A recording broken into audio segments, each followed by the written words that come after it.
మొదటి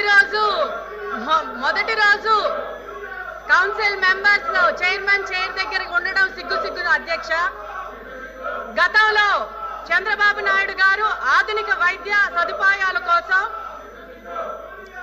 ప్రాధాన్యత ఇచ్చి అనేక కొత్త పిహెచ్సిలు తీసుకొని వచ్చారు. రాష్ట్రంలో ప్రాథమిక ఆరోగ్య కేంద్రాలు 1345 ఉండగా అందులో ప్రస్తుతం పనిచేస్తున్నవి 1145 ఉన్నాయి అధ్యక్ష. అవి కూడా చంద్రబాబు నాయుడు గారి పాలనలో బలోపేతం చేశాయి. అంతేకాక రాష్ట్రంలో అదనంగా 142 కొత్త పిహెచ్సిలు ప్రతిపాదించబడ్డాయి. వీటిలో 38 ప్రాథమిక ఆరోగ్య కేంద్రాలు జగన్ హయాంలో నిర్మాణ దశలో ఆగిపోయాయి. దీంతో వేలాది గ్రామాల ప్రజలకు వైద్య సదుపాయాలు దూరం అయ్యాయి అధ్యక్ష.